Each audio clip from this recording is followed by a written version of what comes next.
Welcome to the Empirical Cycling Podcast. I'm your host, Coley Moore, and I want to thank everybody for listening as always. And also remember, if you have already subscribed to the podcast, well, if you haven't, please do. But if you have subscribed, please share the podcast. That really goes a long way, especially if you like what we're hearing. And we are in the middle of our metabolism series, currently on Watts Doc number 33 or 4.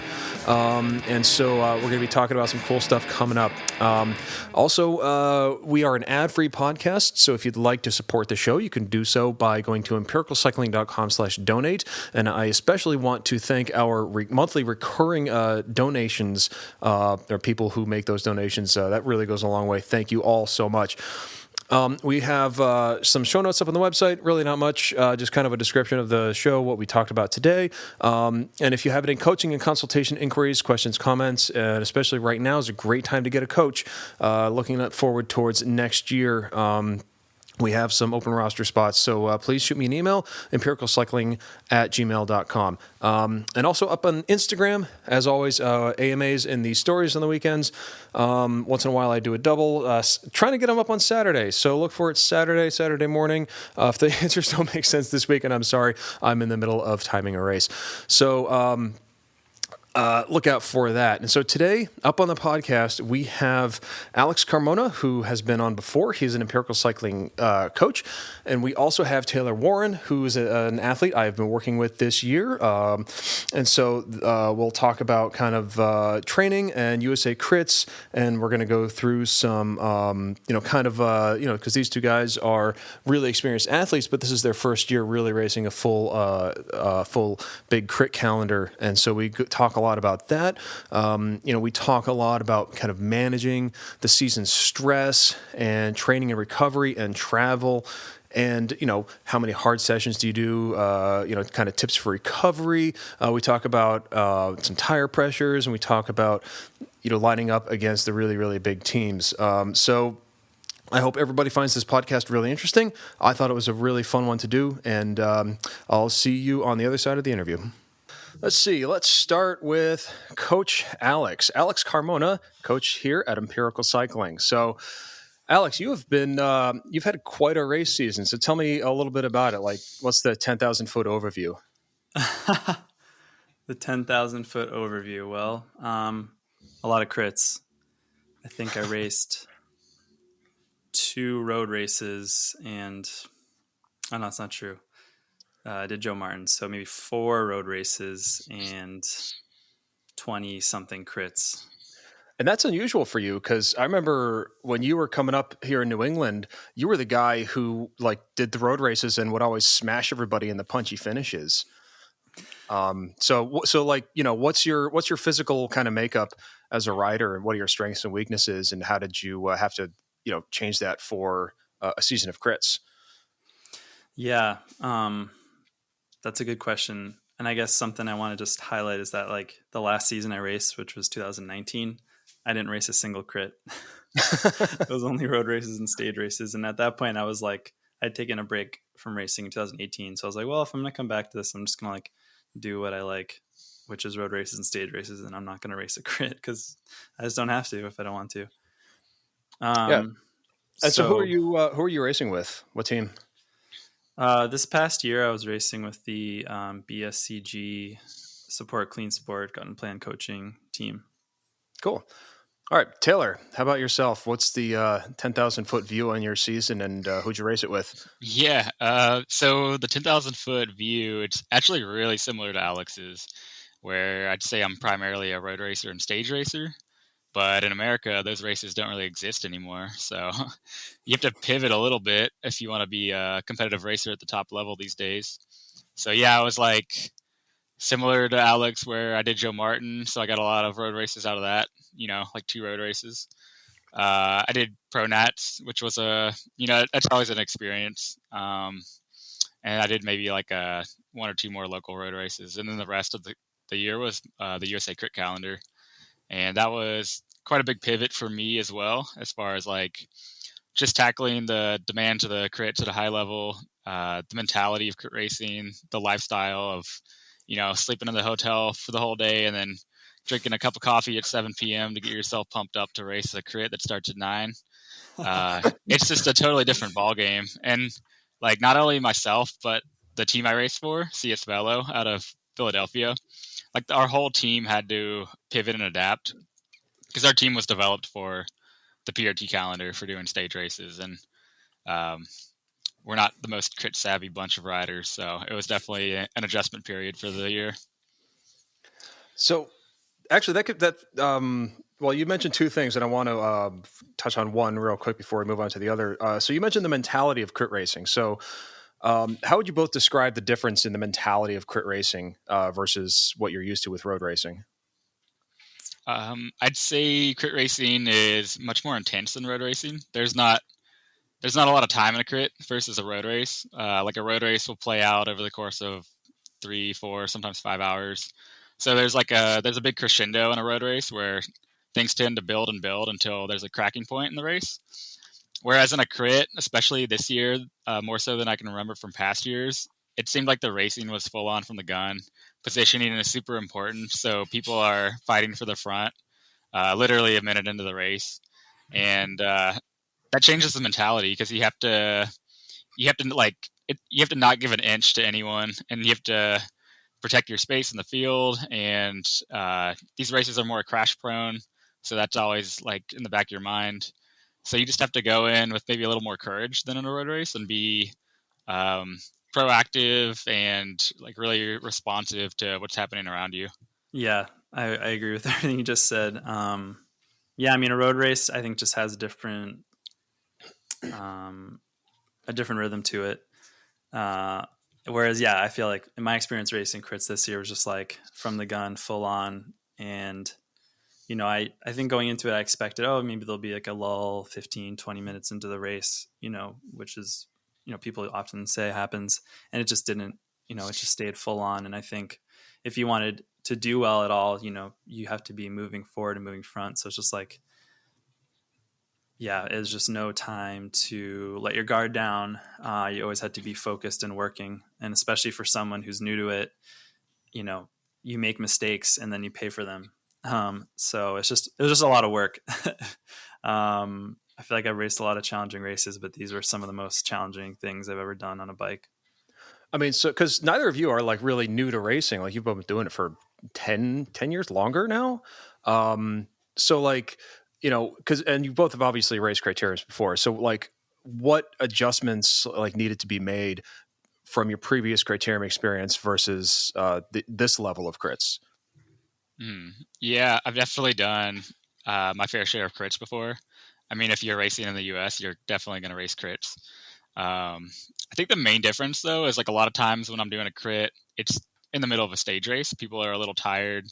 The crit might not impact the overall GC outcome of the stage race, so there's not a whole lot of impotence in the crits. And like a crit at Gila, you're basically in a field of pure climbers racing a 4-corner crit, and like it's not slow by any means, but there's definitely like a maybe like a lack of concentration you can take and just kind of float and get a good finish and rest up for the next day. But in the USA crits, you're racing a field of pretty much pure crit racers and people that have been racing crits all year long, and there's definitely a rhythm to crits you have to pick up on. There's like a pecking order as far as like what teams are kind of sitting near the front of the bubble. And so that's like the biggest adjustment period from a typical year to this year is going from a focused stage racer to being like somewhat of a pure crit racer and going for results as a team and as an individual in these high level crits. It's definitely something that's new to me as well as like most of the teammates I have this year.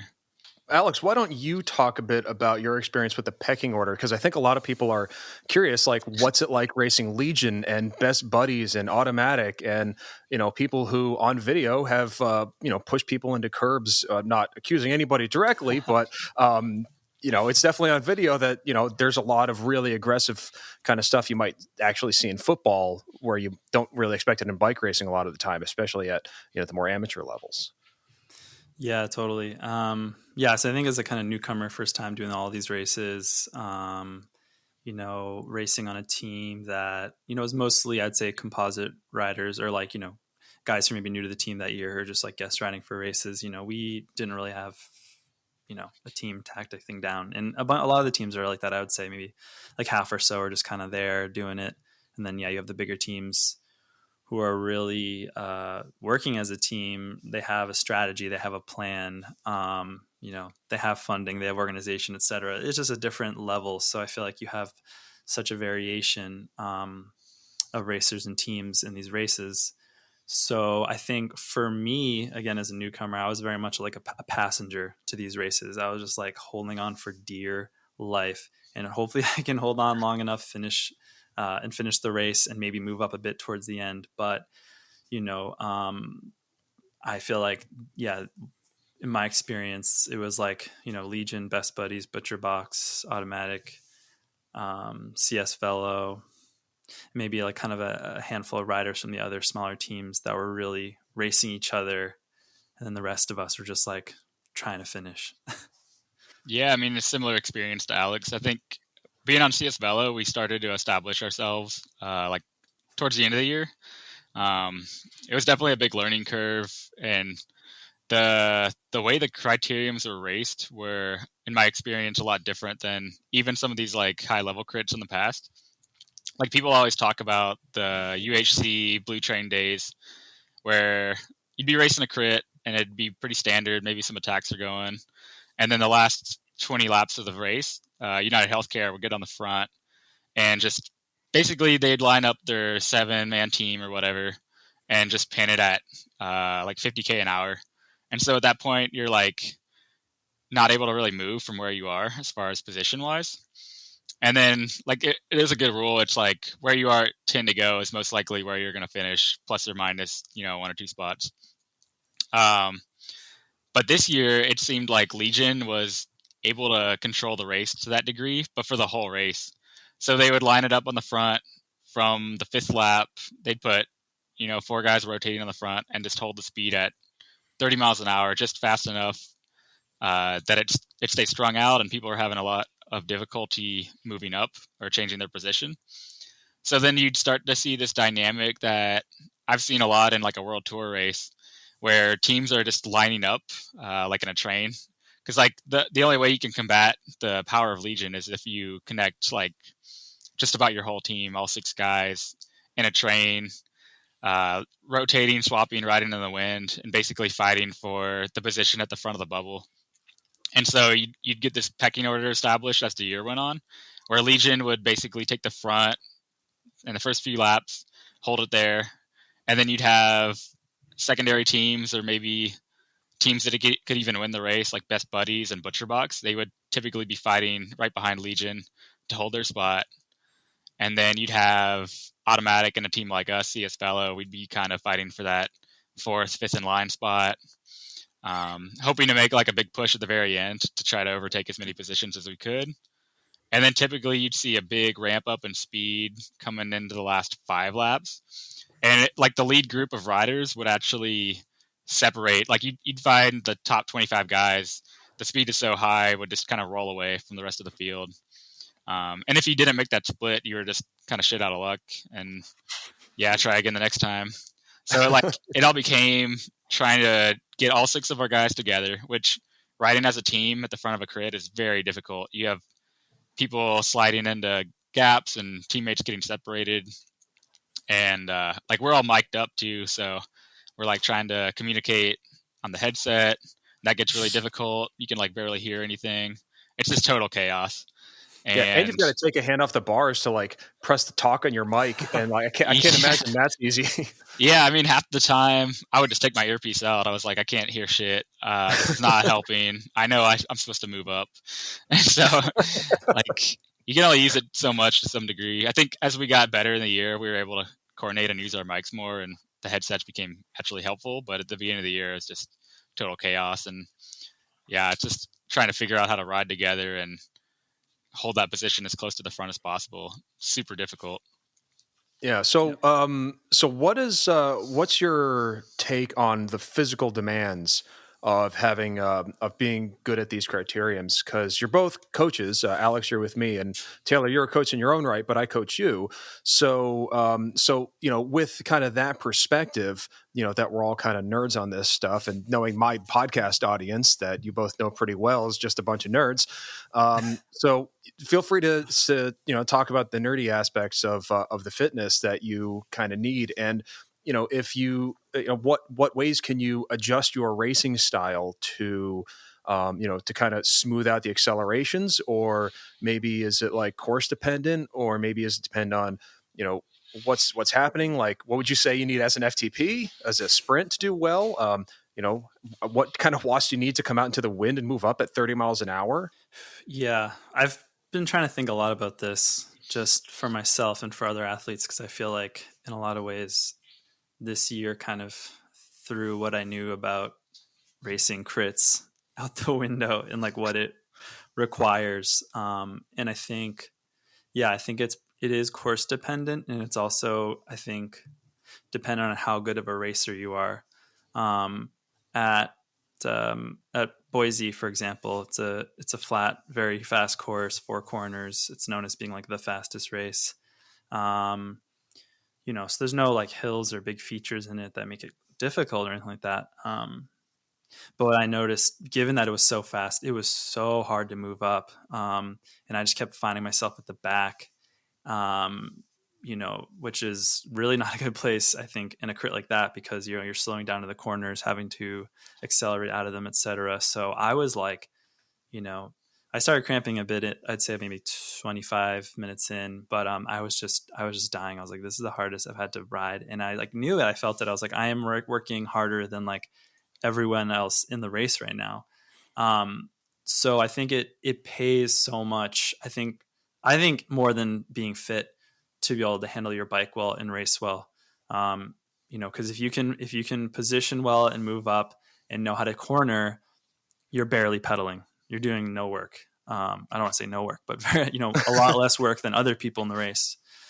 So more generally, you want to be good at racing crits, learn how to corner, and ride through a group.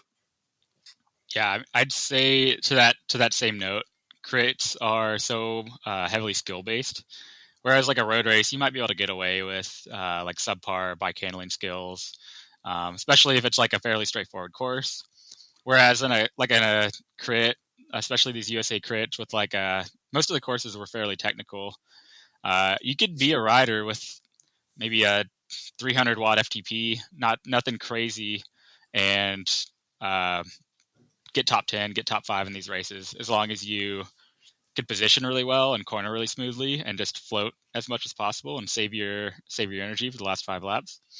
Like you'd see guys where like I'd be like, for sure I'm stronger than this guy, and he'd be beating me in the crits just because he could hold the top 15 wheels the whole race, and you're just saving so much energy at that point. But yeah, if we want to do like a little deeper dive into the physicality of it, I'd say like a lot of the things important for road racing are still important for criteriums, like aerobic engine, threshold. Like I'd compare like a lot of these USA crit races to almost like a elimination race on the track, where you're not necessarily doing these huge efforts, but you're riding like tempo, sub threshold, just to maintain position in the field, and that can tend to wear on people. And then obviously, like most of these crits, especially the flat ones, are pretty heavy, like anaerobic sprint power based.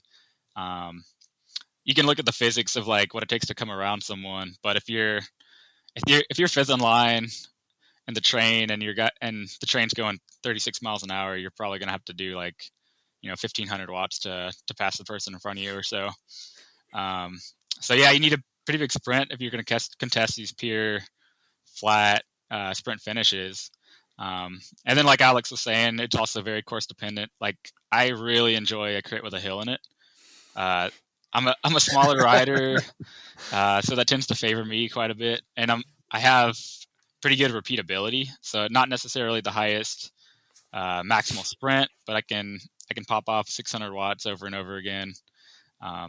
So yeah, hilly crits, I'd say the demand is like that anaerobic repeatability to be able to just hang in the crit first of all, and then typically those races will either at a certain point halfway through, they'll tend to break up. Either a break will go or the field will split. So that brings me to a question I was going to ask you both, which is, what is your favorite course for the whole year? I want to answer this question and also kind of touch back on what we were just talking about before. Yeah. So Winston-Salem, Athens, basically all of the courses with the hill, I would say were my favorite. But also, I think required more of this, repeatability where you are doing like, for a smaller rider, maybe, 500-600 watts up a hill, every lap. Being able to do that myself, as a rider, I think helped a lot. Whereas like at Winston-Salem where most of the field isn't finishing, I was able to finish and that felt really great. Athens, I was able to last, a bit longer than maybe some of the guys I've been racing with.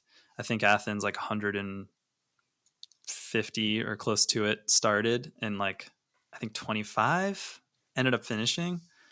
So that shows just how hard that race is. But I guess just going back to the physical demands of it, I think, being able to have that repeatability really, really helps.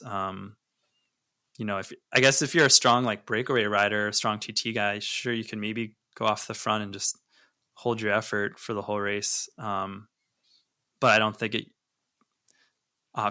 typically or often will shake out that way. Or there's not a lot of guys who can do that, I would say. So I think, strengthening that ability to do hard efforts and recover, I think for me was really, really useful this year. So what do you both think was the hardest course? Oh, definitely Athens Twilight. Which that also happened to be my favorite. So that might be a little sadistic, but I don't know. That was pretty fun. I ended up finishing that race, which I think 45 minutes in, I was the only person from my team left, which is pretty wild when you're like really suffering. You think you're at the back of the field, and then you turn around, there's 5 people, or you think you're at the front of the field, I should say, and you turn around, there's 5 people behind you. That's kind of a scary thing. But it was like that course was, it fit my physiological profile pretty well, but also just the atmosphere. Like it was kind of like you were racing through the club. Like they had a fog machine and a DJ on the stage. And I remember getting to like 10 laps to go and they were playing Booty Rockin' everywhere. And like, it was just a ridiculous moment in my life to think about, to think back on. So Athens Twilight, definitely my favorite and the hardest. Yeah. I think if I had to choose one, I would agree that Athens was also my favorite. And I think, just the whole atmosphere was just incredible. It was, it was on the level of like Tulsa, Crybaby Hill, but maybe even like bigger. That was a lot of fun. And I think just kind of touching on, again, the skill and stuff, I think physically that course also fits me well. But at that point, I hadn't really dialed in the cornering well. And as you'll probably remember, like that corner coming after the downhill, it was a pretty wide road, but you would take a left onto like a pretty narrow road. It felt like it was like a one car, like a one-way street. And so that sort of like corner where that's not like a very wide open corner is like, to me, it was like, whoa, how do I take this? And how do I keep my speed through that corner so that I can carry it through that end of the course into the uphill? So for me, it was like, I took that corner poorly, took that whole part of the course poorly. And then when I get to the hill, I'm having to sprint out of the saddle, to keep my speed up. So I'm assuming, Taylor, you got it better than I did. I mean, I had that same thought, same experience. And there's definitely a couple races throughout the year where you could just tell that you needed to like sprint to the front as soon as possible because the race was going to break up right away. Yeah. Like I had that experience at Littleton, Colorado when it started raining on the start line. And so like when you're lining up for a pro crit in the rain, like people are just going to go ballistic from the front. So you have to be ready to basically just like whatever instincts are telling you to hold back, you need to ignore and just sprint as hard as you can to get as far to the front as possible. So that's pretty much what I did at Athens. Because like you were saying on that corner, there's pretty much only one line you could take fast. And so if you're not near the front, you're taking that, and then you're riding single file, you're taking that corner like 60th wheel or farther back, you're getting that accordion effect super, super hard. And like, it doesn't matter how strong you are. If the dude on the front's doing 300 watts and you're sitting 60th wheel, you're going to be doing like 600 watts, and you can only do that for like, for so long before you get popped. So like, yeah, the importance of just being as far to the front as possible was like really evident on like a lot of the courses I raced this year. So, what would you both say were your best moments from the year? And like, what was it like? Is it more like, did you finishing in Athens, or like, was it like results you got, or was it, kind of the progression through the year? Like, what was your favorite thing about a year of USA Crits? Yeah, there was several great moments, I'd say. The first one, it was more of a team effort, was at Salt Lake City on day 2. We put a rider in 4th. That was our best result so far in the series. He was first wheel coming into 200 meters to go and got past the line to finish 4th. So it was a really near miss. And that was like the first time we connected as a team with maybe 10 laps to go. We all were riding super selfishly to set up our sprinter, more or less. And like things just kind of clicked and came together for the first time. So that was kind of like an aha moment. We ended up winning the team classification on that day. So that was super special to be a part of that. And like, I finished probably like 50th place, but I did a super hard pull with like a lap and a half to go to set up the sprinter. And it just felt really good to be part of something bigger. And then like at finishing Athens Twilight, definitely another great moment. To be able to finish like maybe the hardest crit in the country is definitely like an accomplishment, especially from being pretty green to the USA crit scene.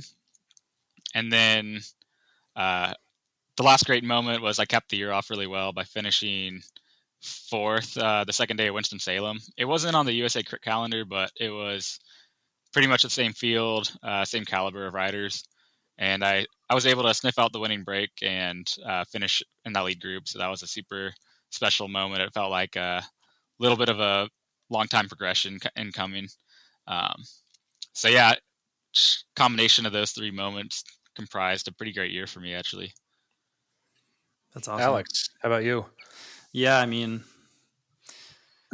it was a tough year, I'll be honest. I got COVID real bad. So I went to Panama actually and did like a 4-day race there, which was an awesome experience.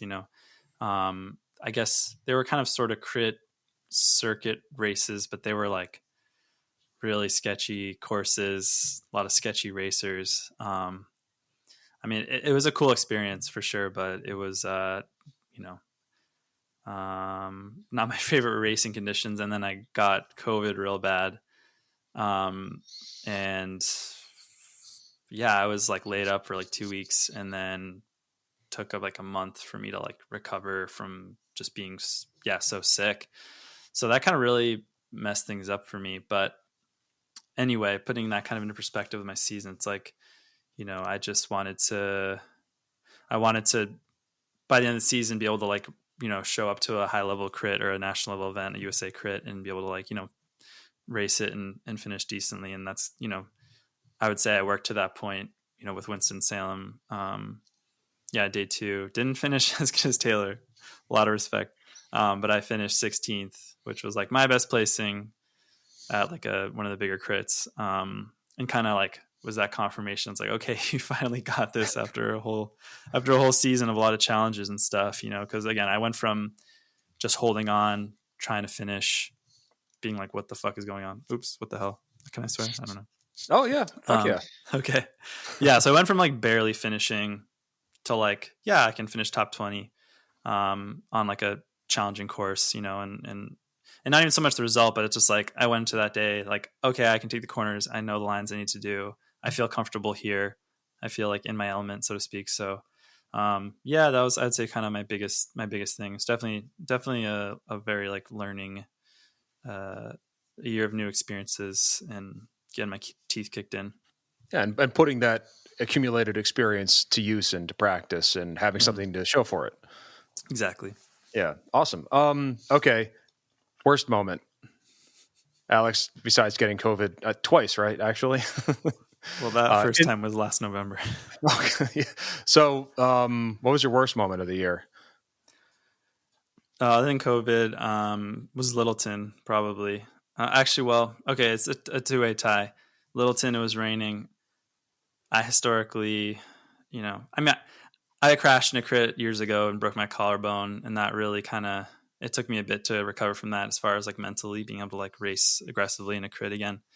So I had been not super fond of rainy crits, especially for that reason. So I was like, it's starting to rain.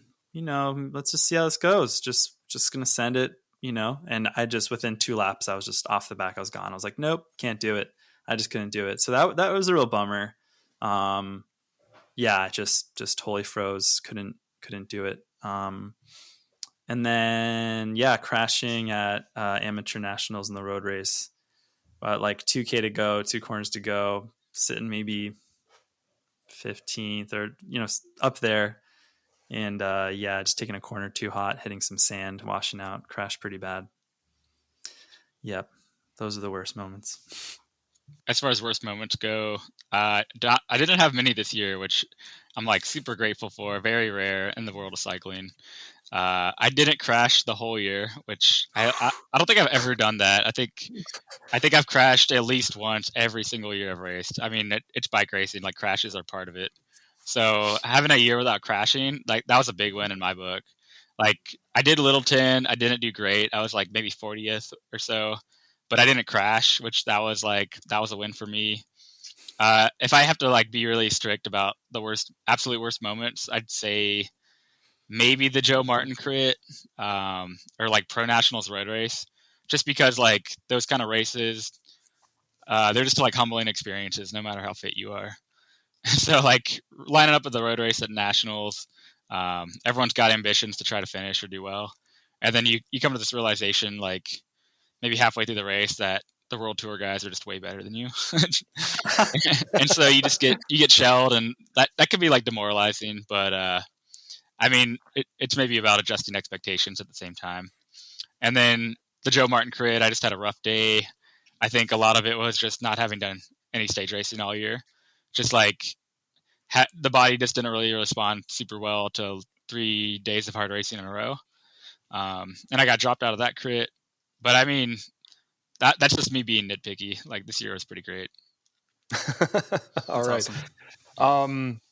All right. So speaking of nationals, so Taylor, you were right behind the crash and the crit. Do you have any hot takes on what happened? And both of you, what's your hot take on crit beef? I mean, the Nationals crit, it was kind of like just set up to be a shit show at the end. Like if you look at the course, it's you're on a 6-lane road that goes up a hill and turns right into like a 1-lane road. So like, yeah, obviously there's going to be a crash. That course is not very selective either. So it's like pretty easy to sit in the field. A lot of people are fresh at the end. So I did a really good job of conserving energy in that race. Because I figured it would come down to a field sprint just because of the nature of the race. And so I made it my goal to just try to nose breathe the first half, just conserve, try to float as much as I could, keep the heart rate low. And then I was going to make a big push in the last 10 laps and try to just hold position. So I was trying to set up our team sprinter, trying to just float in the top 20 for the last 10 laps. And I remember coming in the last lap, I was maybe 15th wheel, and we're coming down the back straight, the long highway section, and we're just sprinting up the hill 8 wide or something. And you had it was just a big game of chicken, more or less. I probably came in the third to last corner, maybe 15th wheel, and then the second to last corner. What I saw was Scott McGill and Corey Williams. Just it was a game of chicken. They both tried to take the corner in the same line. No one gave up, so they just crashed into each other. It was just that simple.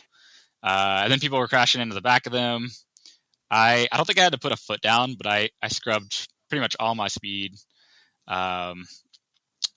And yeah, I mean that was pretty much it. Like the crit beef is overplayed.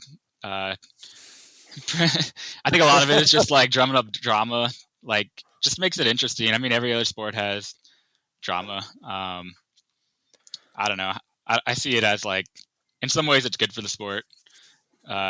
People are like engaging with the fans, and maybe sometimes the energy is negative, but for the most part, I think it builds up like rivalries, which is So important it's for the sport. so it's like that East Coast West Coast rap battles from the '90s, just Exactly. made up to sell albums. Yeah, I mean, to some extent, like you got a lot of shit talking in every other sport. I don't know why people get so butthurt when stuff like that happens in cycling. Yeah, I would say kind of similar. I mean, it seemed kind of more for show, but maybe makes it a bit more fun or something, add some drama to things. But honestly, the whole, I didn't really know what to expect doing USA crits, and I had definitely my own assumptions or ideas, but it seemed like, I don't know, a pretty chill environment. You see the same guys every weekend, and people are friendly. There wasn't. I thought there was very little crashes, and very safe racing. It wasn't the super aggressive, I'm gonna like cut you off and gutter you, or like, yeah, it just seemed very like, we're here to race bikes and we respect each other and we all know how to race and we're all good here. So let's just like do this and finish. Let's all go home with our bones. Exactly. Yeah. Well, I mean, I think at that level, it seems like, I feel this way about a lot of coaches. I think a lot of people are like, "Oh, Coley's got this beef with this guy or this other coach," and like, I may disagree with people, but I think at some level, like, when you can relate to other people, in a certain way, you can disagree, but there's always that level of respect. Like if you're going to play chicken with somebody into that line, and neither of you is gonna move, and you're just going to go down, I think there's probably a level of respect that goes between people who are racing at that level. Definitely. Mm-hmm. Yeah, and it's like respect breeds respect, so it's kind of like a crescendo, and people are like not giving each other the space or taking dangerous lines, and like, yeah, we race week in and week out with each other, so it's like people they start to trust each other, and then the people that are kind of newcomers or haven't been to the front of the field much, like when they get there, people don't really recognize them and might not give them the space or something like that. It goes a long way to like ride with teammates as well. Like you tend to get a lot more space and respect when it's like you and four of your mates, rather than like you just riding solo trying to like butt into like a team's train. So because you can make your own train, and they look across and they go, "Oh, hey, new guys." I would assume. I have not been there, obviously. So it was a long season, and one of the things that I've got here to chat about is the training and the recovery and the travel, because those are all kinds of things that go together. So, Alex, why don't you talk about your strategies for this year for that kind of stuff? And I bet it's going to sound a lot like the kind of stuff that Taylor and I were having Taylor do. Yeah, I mean, honestly, I really didn't like how things shaked out for me, if I have to be honest. I mean, so I got COVID, and that really halted any sort of progress I was making, or like, yeah, fitness I had built to that point. So I tried to rebuild as much as I could going into, I believe it was like Tulsa and then Nationals. That was in June. And then basically after that, I hit the road for July, August, for like 2 months, doing all the USA crits and some other stuff. Yeah, so I think, I wasn't trying to say here. Take your time. I'll cut this out. I'll pause. Yeah. I guess for me, since I was driving, I was in my car, I wasn't flying it, in and out to these races. So, I had to factor in travel time. I was camping a lot, or mostly camping, and sleeping in my car, which I've built out like to camping and stuff. So, I had to balance all of that. And then, while trying to, maybe get some training rides in between these crits. But I guess my experience is like you really got to build the fitness going into these. You can't expect to like maybe progress so much because you're racing on the weekend, then you need to recover, and then maybe you're traveling in between. So you're really not having good time to put in rides, and like maybe you're in a new town, you don't know where you can ride. Maybe there's not good riding period, so it just kind of makes training all the more difficult. So I guess my approach, given again my suboptimal lead into it, was like I just need to utilize these races to build as whatever fitness I can, and then try to kind of maintain that if possible in sort of build off it.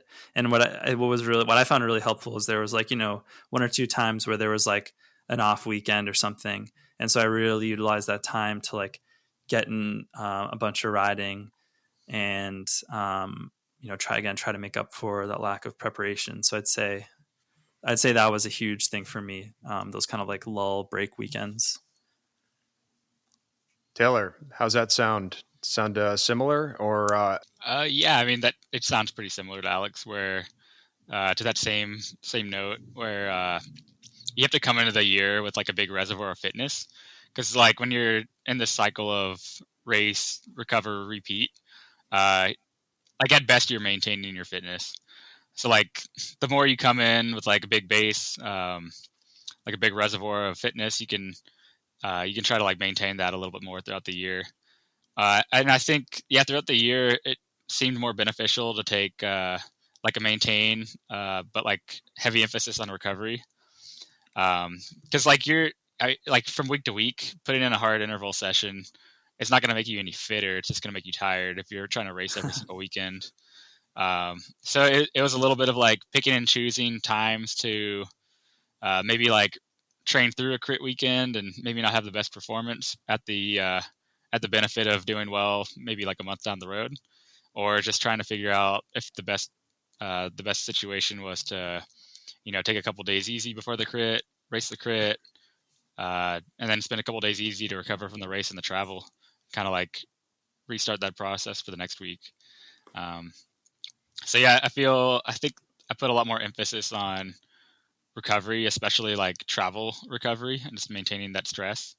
And then like I'm working too, so when I'm get home, typically I'd taken a bunch of time off from work, so I got to get back to putting in a lot of hours when I'm in town. So then it just becomes like figuring out the best life, like training life stress balance becomes more of the equation than strictly like figuring out how many hours or like how much intensity to put in. I mean, I agree. I think one other thing to think about also, like, what was your intensity distribution like? Because a season of criteriums, I mean, I wrote an article and I did a podcast on just this, on like, you can't always be doing high intensity intervals every single day. So like, what was the distribution of like hard stuff, threshold stuff, like endurance kind of stuff? Yeah, I'd say most of the training I was doing was probably like endurance riding or aerobic based, with maybe like a little emphasis on threshold just to maintain the engine. But like if I'm racing that many crits, I'm getting a lot of high intensity just from the racing. So it's not going to benefit me much more to like come home and smash out an interval set that resembles like the same exact intensity and workload of like the weekend crit I just did.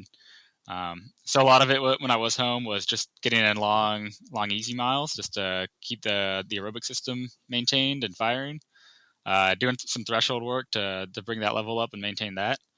And then most of the intensity I was getting was either from the USA crit races, or sometimes I would do like a Tuesday night track race here in San Diego.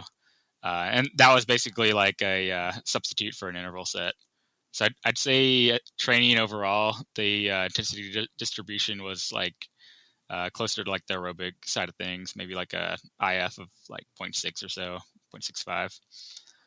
Yeah, I'd say something similar for myself. Let the races really be the intensity, and kind of like fill it in around.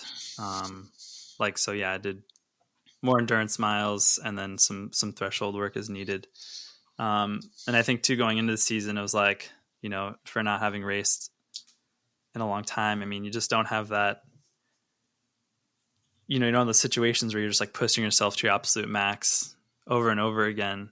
So I felt like I kind of really needed to like get in that as much as I could in training, which wasn't always super possible. But luckily there's a good group right around here that kind of helped with that.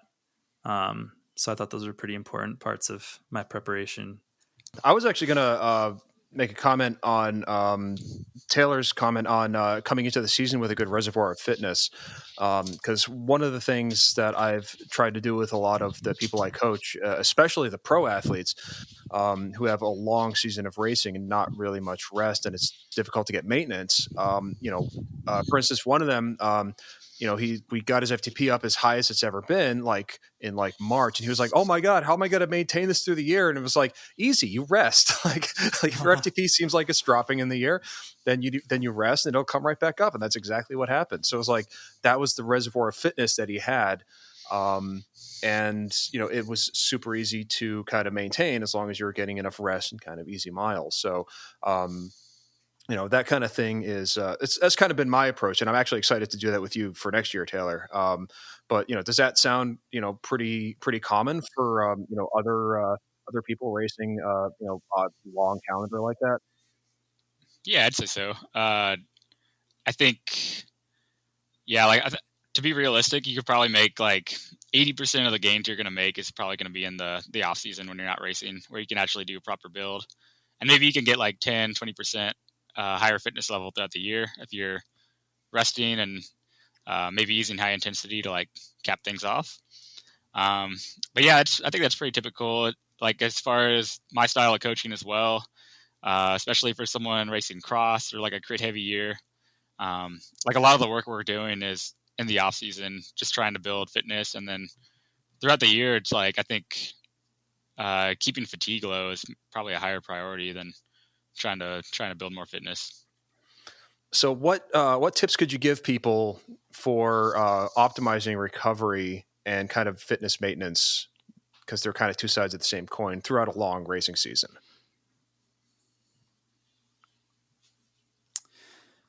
Yeah, I think so. Maybe not necessarily a person who is racing like at a pro or national level. I mean, maybe it maybe yes, but also maybe just for your kind of more active local racer who's like starting in the spring and racing through the summer, maybe in cross. It's like, you have to work in actual recovery weeks or periods. And I think, I know people do this already, but maybe working in a mid-season break where you're maybe, taking a really, really mellow week. And then kind of, if you can, getting maybe a little training block in during that. I think that can go a long way. I think too, with the mental fatigue of just like having to be on, like being able to really take, at least a couple of weeks where you're like, I don't have to be at a race. I don't have to worry about any of that stuff. I'm just going to chill, relax, and get some, maybe longer miles in, or just go for like a more chill training ride. I think that can kind of go a long way, because especially this year, I don't know about especially this year, but like when I was at Joe Martin and getting into August, a lot of the guys I'd been racing with, they're like burnt out. They're like, I'm done. I don't want to travel. I don't want to race. I'm ready to just chill. And for me, I still felt pretty good. I was like, still like, I'm going to go to Joe Martin basically by myself and race because I want to race. And I think that was really made possible because I skipped, was the USA Crit in Alabama, whatever the Alabama one was. I skipped that. I went back home to Birmingham. Yeah, I went back home to Boston to see some friends and stuff. And I had, like a week and a half there. And I also just rode a lot, and I went for a bunch of longer rides and, did a bit of training there. And so, having that break from racing and be able to get a little training block in, I think really helped the second half of my season. I had a decent race at Joe Martin and, and then at Winston-Salem. So, yeah, I mean, like you said, sleep and nutrition, like very basic things, but I mean, I think 99% of recovery comes from those. modalities, where like a lot of people are trying to use like compression socks or like Normatec boots. And like a lot of that stuff can feel really nice, like especially massages. Um, but yeah, if you're not eating right, if you're not getting adequate sleep, that's just like a recipe for burnout. And then like Alex said, taking maybe a mid-season break, maybe like 2 mid-season breaks, prioritizing rest instead of like doing the extra race weekend. It's like a lot of little things add up to the sustainability of a year-long race season. So I think just being like honest with yourself, evaluating fatigue levels, and I think taking a break when you like find those early symptoms of chronic fatigue, just like shutting things down sooner than later is going to help a lot in the long run. Like you might feel trash for one weekend or two, but uh, if your body's telling you that maybe you need a couple extra days of rest instead of training, it's usually best to listen and maybe miss 2 training sessions versus like missing a week or 2 down the road. So yeah, I think just being in tune with your body as much as you can, just feeling how the legs are responding from day to day, and just being really honest with yourself. Those are the methods I use for recovery. Yeah, and if I could add one more thing too, I think and yeah, maybe don't do every single race that you can do. I think I definitely fell into this trap when I was like, Cat 2, trying to chase him at 1, trying to get more experience. And I was just like, I just need to do every race, and I think that definitely ended up working against me at a point, where it's just like, you've been going hard week after week after week. And it's just, you're just not going to be able to put out your best performances necessarily, especially if you're working full time and all of that. It's just like, yeah, it's just not always the right way to go about it. So maybe consider, skipping a race, not doing every single one, and really focusing on, races you feel you can definitely do well at or you really want to do.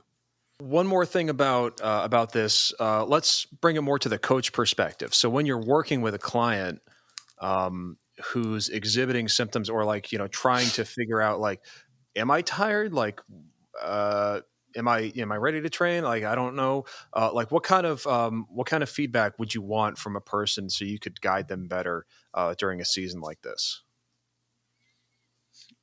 I mean, there's I think a couple different ways you can look at feedback. Some of it being objective, like you're looking at power files or heart rate or whatever. Just seeing classic signs of chronic fatigue, like depressed heart rate or just lower power than the athlete was doing a month ago, even though you've been trying to progress the athlete's workload or something. And then just like subjective input as a coach. I really encourage all the athletes I work with just to provide as much feedback as they can after the workout, like a lot of subjective feelings. Because I think that is maybe overlooked a lot. And sometimes when you look at objective data like heart rate or power, like early warning signs might not present themselves, whereas like subjective, that's more like instantaneous. So like if someone was telling you maybe my legs are feeling bad for the day and you got them doing like an interval set, but the power looks like spot on or whatever, maybe that's like a warning sign for like a little bit of overtraining or burnout, maybe like a week or 2 down the road.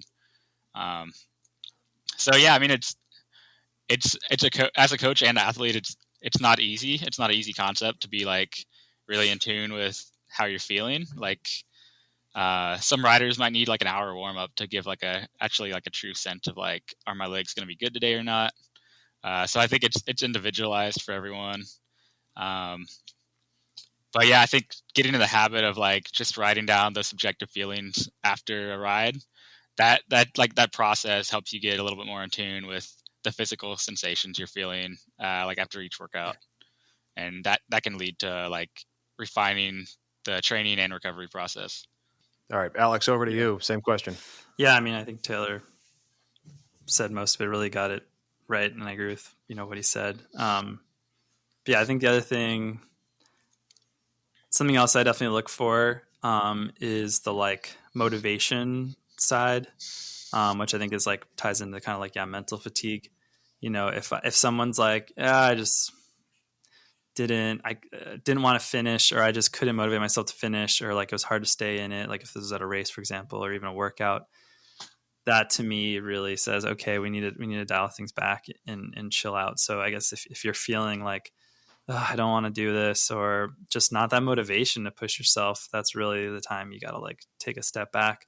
Because I've even found, even if you're like, let's say fatigued or really tired, or going on like day 4 of a long stage race, if you are motivated and want to do it, you can do well. You can like kind of push through that fatigue or what you're feeling, and often put out something good. So yeah, so I think that kind of lack of motivation can really, even if you have really good legs or really good fitness that you've built up, it might not matter, if you're not motivated. So yeah, so that's something I definitely look at for my athletes and try to have them tell me about, for sure. So let's get a couple practical things, a couple practical tips and training sessions. So what is your favorite race specific workout? Like for crits, man, I need some leg speed today, or I need some, I feel like I need some anaerobic capacity. Like, that kind of thing where you've been racing and you go, man, I need just a little bit of something. Like, what's your favorite session? I'm a big fan of like either like a classic Tabata style workout, just like 30 on, 30 off, super full gas.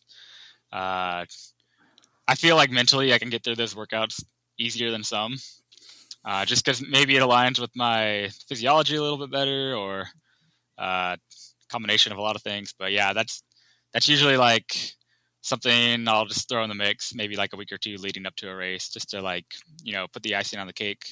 It's kind of fun to go fast. So, all right, sets and reps. Give people a workout to do right now. Okay, so yeah, you could just do 40 seconds as hard as you can with 20 seconds of rest, and repeat that 6 times, and maybe do that 2 or 3 times with 6 minutes of rest in between. There you go. You got probably like 5 minutes of total work, but you're probably gonna have to take the rest of the day off after that one. I love that one. Yeah, you could finish that off in 45 minutes. All right, Alex, your turn. I like that one. I mean, I like that one, but I don't like that one because it's very painful. Yeah, I like that workout a bunch, and I agree. I kind of put it, maybe I'm getting ready to races next week or two, and yeah, it's a good one to put that icing on the cake. Another one I like is like, let's say, maybe a threshold-ish interval, or like, maybe 15, 20 minutes, and then doing like kind of hard 10, 15, maybe 20, 30 second jump thrown in, where you're going, 100, you're adding, or you're going 100 watts harder than you're riding, or maybe you're sprinting, something like that, just to kind of mimic that sort of like, going hard, pushing yourself over your threshold, but then having to kind of settle back in and continue to keep that effort. Because that's often how a lot of racing is. You're like pushing so hard, then you're like, oh wait, I can't let off the gas. I got to keep going. Yeah. So I find a workout like that really helps. Yeah. Crit warm up. What's your strategy for crit warm up? I know it's kind of individualized, but what do you both personally like? Yeah. I don't really believe in warm-ups. I don't know. I got mixed feelings. It's like, I've tried everything, right? And like you said, super individualized. I've warmed up hard for 40 minutes and have felt like shit at the beginning of the race. I've not warmed up at all and have gotten to the front right away, and some combination of everything in between. So I think for warming up, for me, it's like more mental. Or maybe it's like, if I haven't done a lot of work in the past couple of days, I might need a longer, harder warm up. But yeah, I think to some degree they're pretty arbitrary at the same time. For USA crits especially, my experience with racing this year was I would warm up for 15 to 20 minutes or so, and then you go to staging and you sit in staging for 45 minutes. It's like, why the hell did I even warm up? Yep. So I don't know what the solution to that is, man. Take a pair of rollers to staging with you, or, just do whatever you feel like. Have a dance party at staging. Yeah. Keep those legs moving. Yeah. I agree hard. It's been interesting. Yeah, I haven't raced for a long time, and yeah, I guess I more recently got more to the opinion that warm-ups just don't really matter that much. Just don't overthink it. Just roll around for a bit and then show up, and that typically will work. And that's not how I approached this year, I guess, but it's kind of been my mentality around it, personally for myself. But I would say doing USA crits, I needed to have some sort of warm up in, and I think what you need or what I needed really depended on what my run up to that weekend was. How much was I riding? If I had been traveling all week, I definitely needed to do, maybe openers the day before, or something I found worked well was, especially with these races at night, in the morning, get in like an opener style workout. And then when it comes time for race time, you're just rolling around a bit easy. And then, you're often sitting for a half hour, 40 minutes at staging. And I found those kind of day of openers to be really good, especially if there had been travel beforehand. And so something like that might be just riding for a bit and then doing like kind of some hard tempo, low threshold efforts, and then maybe a few like high cadence sprints, stuff like that. I found those personally helpful, but I think it's down to the individual, and in my experience more than anything, it's really what is going on in your training leading up to the race. If you had raced the day before, you don't really need to warm up. You just need to kind of maybe spin around a bit, loosen the legs up, and then that's it. So as you often say, Cole, it depends. Yeah. No, that's true. And I think actually, because I've, like my girlfriend, for instance, I was standing right next to her when she was doing all her warm-ups for like nationals and Joe Martin. And, based on her feedback, I was making it up on the spot, and it was different every single day. The only thing that we know she needs is like an hour of spinning. What goes on top of that, who knows? But like without that hour, like, just the legs are garbage, or they're not, not as good as they could be. I have some theories on hormonal regulation and whatnot, but I think, as you go in a stage race, it seems like that kind of thing is like already kind of primed, and and there seems to be a little less of the intensity kind of necessary. Okay. So last one, openers, since you mentioned it. I don't think we've ever discussed openers in the podcast before, but, what do you think, why do you think openers helps? I'm going to kick this over to you guys, because I have some theories, but they're all theories. And what do you typically do? And if you're going to go middle of the road with a client, like openers, like morning of, day before, or even 2 days before, like what kind of session is your like middle of the road session? Mm-hmm. I always like giving openers that kind of mimic the style of race you're going to do. For instance, like if you're doing a time trial the next day, maybe doing some sub-threshold or threshold type openers the day before. Maybe for a crit the next day, doing like some high cadence sprints or a couple of like just snaps to get that system firing. Also depends on like the week the athlete just had. If it was like a really heavy fatigue week, maybe maybe skipping the openers altogether. And if it's like a really light week, maybe adding a little more intensity to the openers. So yeah, it definitely depends. And then openers, probably a combination of like a mental benefit, just giving your body like a chance to feel out the type of efforts you might need to do the next day. Physical benefits might be having to do with like sympathetic nervous system activation, maybe kind of like get some catecholamines firing in your system. Your body tends to release like pain dulling aspects when you do some like high intensity. So in that sense, it might feel like your legs are becoming more open. It's like a common term, like opening up the legs, which That's I think why they're just called means openers, aren't they? Exactly. Yeah, I think that just means like dulling those painful sensations to some degree. Alex? Yeah. An opener that I started really like that you introduced me to, Coley, was kind of the 2-day opener, which I think essentially is just kind of like a light workout, or like light to moderate workout, nothing super, super intense, but like, a workout. And then kind of in that day before the race, maybe it's just an hour and a half of like just kind of chill spinning around. I think for people who are like working full time or have busy, demanding lives, those work well. And that was my experience. I was like, I feel a lot better when I have kind of a chill day before my race and I'm not doing something like an openers. Cause then I would just kind of, if I had to work the rest of the day, let's say it was Saturday, I would roll up to the race, just kind of feel not so fresh and a little more tired. So I think for a lot of folks, the 2-day opener style can be good. And I'm trying to think. I feel like if it's, maybe a really intense race, a crit, yeah, I think the most I would give someone is just maybe some high cadence sprints with some, maybe easy tempo or threshold, something like that.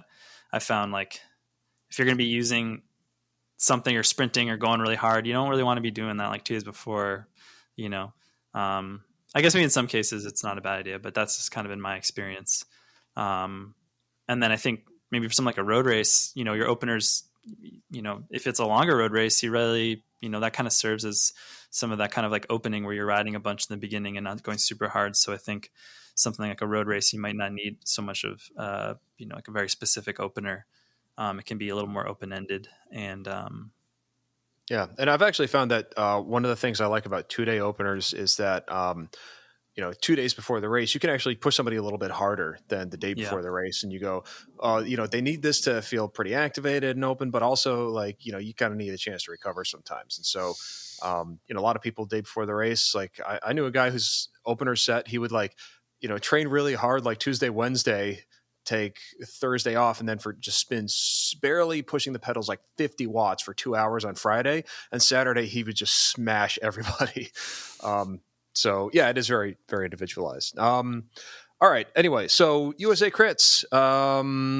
Let's wrap this up. Any more thoughts that we haven't covered yet?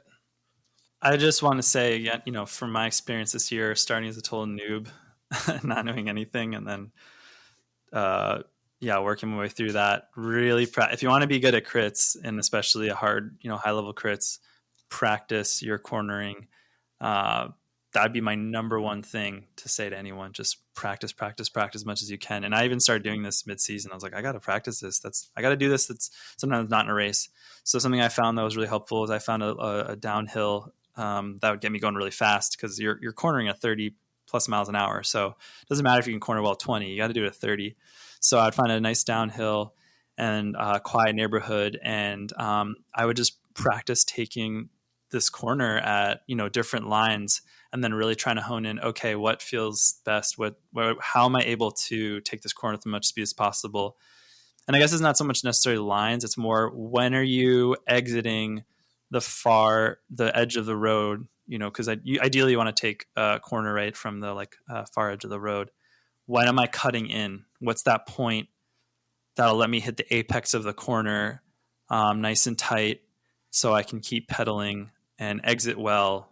So I'm like exiting out to the far side of the other road that I'm turning onto. That's what you really got to practice, that kind of that moment you take your turn. So I think, just practice your cornering, feel really good about it, do it in the drops, pedal through the corner, go fast. Once you get comfortable with that, then you're ready to go. Would you ever take a turn, like when you notice like people in front of you initiating their turn at a certain point, would you ever go, no, that's not the right way to do it? And then you like either go a little earlier or a little later. Did you ever do that? Yes. Was that the right choice in those cases? So I think a lot of time people just like, I did this in crits. I was just like a lemming. I was like, oh yeah, this is the way to go. Everybody else is going this way. And I could have saved a lot of energy if I didn't do that. Yeah. I think it was maybe El Paso just kind of entering into the corner, taking a little wider, like just again, going more or less to the curb, before entering the crit or the corner rather. I want to be able to pedal as much as possible through all the corners. So yeah, just kind of keeping that in mind. It kind of becomes second nature. Like, okay, I know I need to like turn at this angle or else I'm going to be too sideways and not be able to pedal. And that's going to work against me. Yeah. Last question for you is tire width and pressure. Like, what would you average? What would you run on average? And what's your body weight for reference? Whoa. Sorry, should I never ask a lady any? I know. Oh man, I love it. Getting into the tech side of it.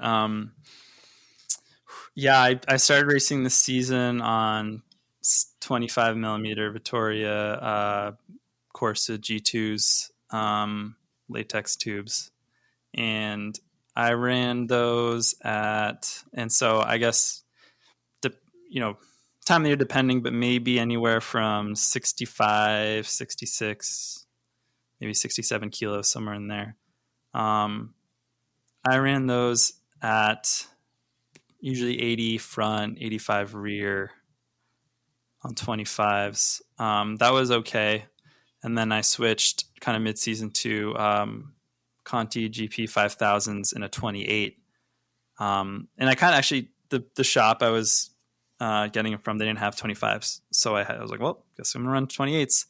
And that honestly, I liked riding on 28s so much more. And I ran those, and so actually with the crits, and this might have been more a placebo or something, I'm not sure, but I found riding even a little bit less pressure than I usually would just made at least feel better, or felt better. It felt better, and I felt okay. I got a little more grip here, stuff like that. It just made me feel more comfortable racing and taking these corners, like, again, really fast. So I ran the 28s, I think, more around like, in the 70s, maybe 75 front, 80 rear, even a little lower. And I found that to be really nice. All right, Taylor, anything else we haven't covered that you want to touch on? And then give us your digits, widths, and pressures. Okay. Yeah, with the cornering aspect, super important. I agree with Alex 100%. The other thing I'd say would be like the positioning.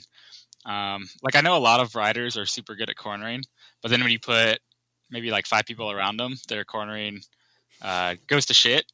And that's like, it's totally a skill you need to develop, is like spatial awareness and being able to corner with people like 5 wide, or like maintaining your position in the corner. Like, there's a lot of instances where maybe you're not on the ideal line and you have to scrub speed before the corner and you get passed by like 10 people in the corner.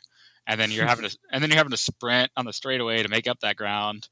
And then like that's just going to add up to like 50 extra watts you probably didn't need to do throughout the race. So learning how to be super smooth with the cornering, as far as like how you maintain the position, that's super important. I think these big level crits, I can't emphasize position enough. Like, just being able to float in the top 10 wheels turns a super hard race into like a very manageable race. So yeah, I mean, even sprints are one on positioning. Like, you can get a rider who is got like a 1200 watt sprint, but if they're able to, sit top 10 wheels the last couple laps, they're probably going to finish top 10. So yeah, positioning for sure.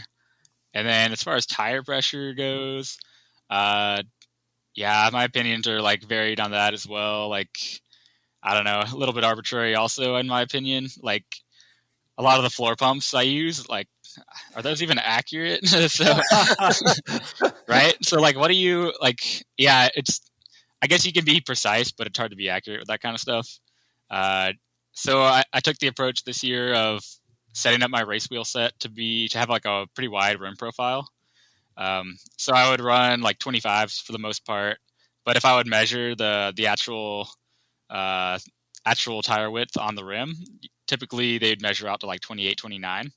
Because I was basically using a gravel rim set, like an internal diameter of 23 millimeters. So that's got a good aerodynamic effect, as well as being able to run a light tire that's actually going to like ride like a wide tire. So I was using Vittoria Corsas for most of the year, and then towards the end of the year, I was riding the Pirelli P0s.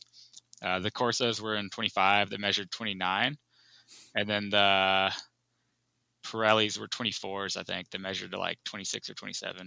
But yeah, always a fan of the wider tires, running them tubeless, so I could run even lower pressure. And I was typically running like 70 front, 75 rear at like 150 pounds or so. All right. Thanks, guys. Thanks for coming on. Oh, yeah. Thanks for having us. All right, that is our show. Thank you, Alex. Thank you, Taylor, for coming on. If you want to get in touch with either of them, their Instagram handles are xcarmonax and taywar92, Taylor Warren, of course. So hit them up on Instagram if you want. Give them a follow. Give me a follow at Empirical Cycling and participate in the weekend AMAs. Thanks so much for that. It's a lot of fun. Have a ridiculous amount of stories by the time Sunday rolls around sometimes, but I think that's good. That's fun. If you want to coach for next season, please hit me up. Shoot me an email at empiricalcycling@gmail.com. Now is a really, really, really good time to start thinking about that. So if it's if you want help getting through your cross season, if you want to get ready for road season, if you want to bang some fitness, get that fitness reservoir before a long season next year, especially hit us up. We're really good at that kind of thing. So in all levels too. And for students, of course, I don't think I've ever said this on the podcast. Students, price is negotiable. Also, professional athletes. I know a lot of you are out there listening. We are negotiable on prices for you because I know that life is pretty hard as a professional cyclist. So reach out to us. Don't be afraid. And I will see everybody in the next episode. Bye, everybody.